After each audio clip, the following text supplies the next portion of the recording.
देखिए, मंशूर का प्रोसेस था वो ये था कि पहले पार्टी के अंदर जो लोग नॉमिनेटेड थे उन्होंने जो है वो जो पोर्शंस उनको दिए गए थे, फील्ड्स दी गई थी, उन्होंने अपने पूरी तजवीज़ जो है वो लिख के दी और फिर जो है वो उसके ऊपर थोड़ी बहुत रिफाइनमेंट हुई और फिर हमने एक डेटा पोर्टल बनाया जिसके अंदर हमने आवाम से कहा कि जो है वो भी अपनी इनपुट अगर किसी पर्टिकुलर सब्जेक्ट पे देना चाहते हैं तो वो भी दे दें।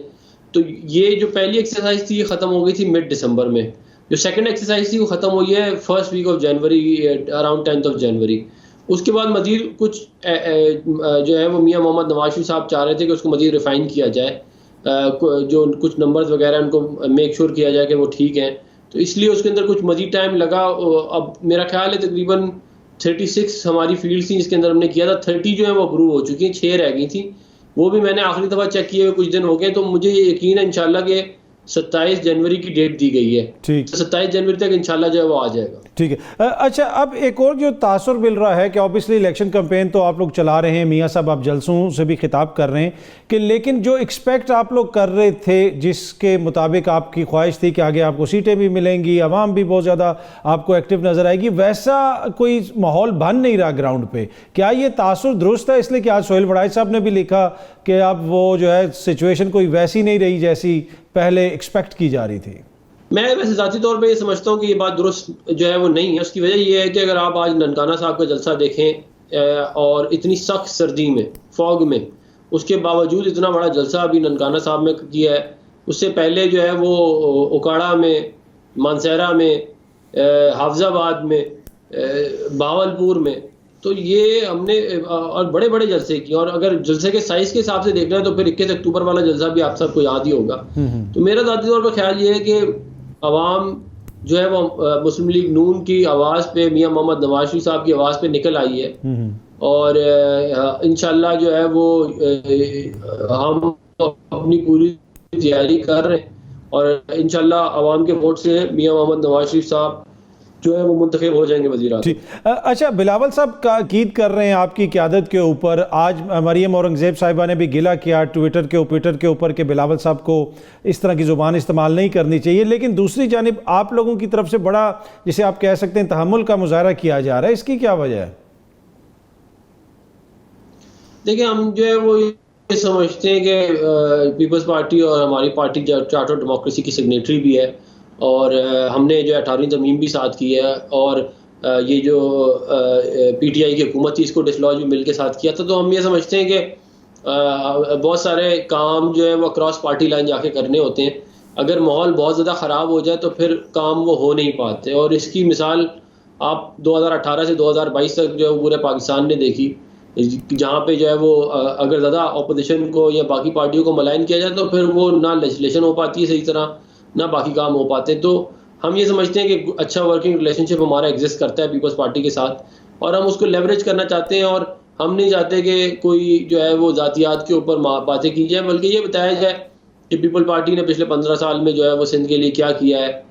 हमने जो है वो पिछला जो टेन्योर था उसमें जो पंजाब के लिए और पूरे पाकिस्तान के लिए क्या किया। तो अगर हम इसके ऊपर रहें किसने क्या किया है और आगे उसने क्या करना है और आवाम को जज करने दें कि उन्होंने फिर किसको वोट देना है किसको नहीं देना, तो बेहतर होगा। अच्छा, आपकी पार्टी के ऊपर जो एक और इल्ज़ाम लगता है वो ये है कि इंतज़ामिया भी आपकी मर्ज़ी की है, इंतज़ामिया आपकी मदद भी कर रही है। कल मियाँ साहब अपने हलके में गए, उस हलके से डॉक्टर यास्मीन राशिद साहिबा भी इलेक्शन लड़ रही हैं, लेकिन एक पोस्टर उनका नज़र नहीं आ रहा। पता करने पर बताया गया कि जनाब पोस्टर लगता है इंतज़ामिया उतार देती है। तो क्या ये फ्री एंड फेयर इलेक्शन ऐसे होगा अफनानुल्लाह साहब? देखिए, ये बात तो दुरुस्त नहीं है कि इंतज़ामिया हमारी मदद कर रही है, ये बात दुरुस्त नहीं है, लेकिन ज़ाहिर है जो है वो कुछ लोग बहुत ज़्यादा जो है वो खुश नहीं है ये जो 9 मई वाला वाक़या था उसके ऊपर, और ज़ाहिर है उसका फिर जो है वो कहीं ना कहीं रिएक्शन तो कहीं ना कहीं आपको नज़र आएगा। हमारे एंड के ऊपर कोई ऐसा मसला नहीं है, हम तो मैदान में मुकाबला करने के लिए तैयार हैं, लेकिन वैसे इस वक्त अफनानुल्लाह साहब लगता है ऐसे है कि आपके अलावा हर किसी को मसला है, आपके एंड पे लगता है किसी किस्म के कोई मसाइल नहीं, क्योंकि बिलावल साहब ने भी शफाफियत के ऊपर अब बात की है कि जनाब हमारे भी कंसर्न्स हैं। देखिए, बिलावल भुट्टो साहब पूरे पाकिस्तान में कैंपेन कर रहे हैं, हर जगह उनके बैनर पोस्टर लग रहे हैं, वो पख्तूनख्वा भी जाते हैं, बलूचिस्तान भी, पंजाब भी, सिंध भी, उसके बाद अगर वो कहें कि जी हमारे तहफ़्फ़ुज़ात हैं, तो फिर मैं इसके ऊपर क्या ही कह सकता हूँ। अच्छा सर, सेनेट में करारदाद आई, आपने उसकी मुखालफत की और फिर हमने देखा कि वो काफ़ी बहस वगैरह चलती रही। अब अगेन हम देख रहे हैं कि इलेक्शन से पहले एक सियासी जमात से उसका सिंबल ले लिया गया। मैं एज ए पॉलिटिकल वर्कर आपसे पूछना चाहता हूँ, जिस तरह आपने उस दिन वहाँ पे मुखालफत की, क्या आप नहीं समझते सर कि एक सियासी जमात से सिंबल ले लिया जाना इलेक्शन से पहले ये तो पूरे प्रोसेस को एक तरह से दागदार कर देगा? देखिए, बात यह है कि अगर पीटीआई का बिहेवियर एक पॉलिटिकल पार्टी जैसा होता और वो चार्टर ऑफ डेमोक्रेसी के सिग्नेटरी होते और उन्होंने जो ट्रेडिशंस और जो हमने असूल तय किए थे उनको वो उनकी पाबंदी करते, तो आज मैं ज़रूर उनकी सपोर्ट में बोलता। लेकिन एक पार्टी जो है वो फाशिस्ट पार्टी है, वो ये कहते हैं कि मैं एस्टेब्लिशमेंट से बात करना चाहता हूँ। वो ये जेल से बैठ के कह रहे हैं कि 1.5 साल से कह रहा हूँ, मुझसे कोई बात नहीं कर रहा। उसके बाद जो है वो अगर वो ये समझते हैं कि जो जमहूरी कुव्वतें हैं उनकी मदद करेंगी, तो फिर मेरा नहीं ख्याल ऐसे पॉसिबल होगा। काफ़ी हद तक जो है वो खुद भी एक्सपोज वो हो चुके हैं और उनकी पार्टी भी हो चुकी है। अच्छा ये होगा कि अगर वो चार्टर ऑफ डेमोक्रेसी को पढ़ें, जिसको वो चार्टर ऑफ डकैती कहते थे, और उससे वो समझें कि अगर मामलात मुल्क के आगे लेके जाने तो कैसे लेके जाने।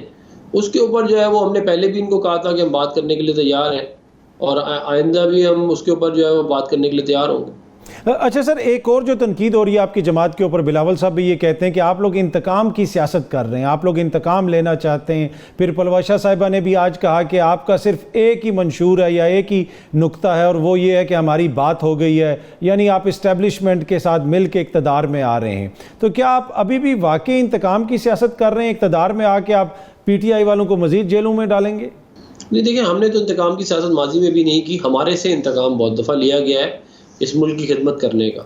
हमने तो, आप मुझे बताएं ना, 2018 से पहले हमने क्या क्या ऐसा काम कर दिया था कि हमारी मियां नवाज शरीफ साहब को हटा दिया, उनको पार्टी के लीडरशिप से हटा दिया, उसके बाद हमारी हुकूमत ख़त्म कर दी, फिर इलेक्शन हमें हरा दिया जो है वो, और जो उसमें धांधली हुई वो सारे पाकिस्तान ने देखी। तो ये मेरा ख्याल है कि ये बात जो है वो दुरुस्त नहीं है। ये तो देखें ना, हर इंसान और हर पॉलिटिकल पार्टी अपने कंडक्ट की जिम्मेदार होती है। हम अपने कंडक्ट के जिम्मेदार हैं, पीटीआई अपने कंडक्ट के जिम्मेदार है, इसी तरह पीपल पार्टी जो है वो अपने कंडक्ट के जिम्मेदार है। अच्छा सर, आज़ाद जो जीतेंगे लोग, ऑब्वियसली काफ़ी लोग कहा जा रहा है कि वो आज़ाद हैसियत में इलेक्शन लड़ रहे हैं, जीतेंगे भी, क्या वो भी नून लीग में शामिल हो सकते हैं? उनसे बात हो सकती है? देखिए, इसमें एक तफरीक करने की बहुत सख्त ज़रूरत है। एक आज़ाद वो हैं जो पीटीआई सपोर्टेड आज़ाद है, एक वो आज़ाद है जो पीटीआई सपोर्टेड नहीं वैसे भी जीतेंगे, क्योंकि हमारे मुल्क में ज़ाहिर है बहुत सारे ऐसे भी हैं हल्के जहाँ पे इलेक्टेबल्स ऐसे इतने तगड़े हैं कि वो खुद भी जीत जाते हैं। तो उनसे बात करने में तो मेरा नहीं ख्याल है कोई भी हार जाए। जो पीटीआई के इंडिपेंडेंट कैंडिडेट्स हैं उनको जो है वो मतलब कि हमारी तो कोई ऐसा जितनी इस तरफ जो है वो हमारी कोई इतनी नज़र नहीं है।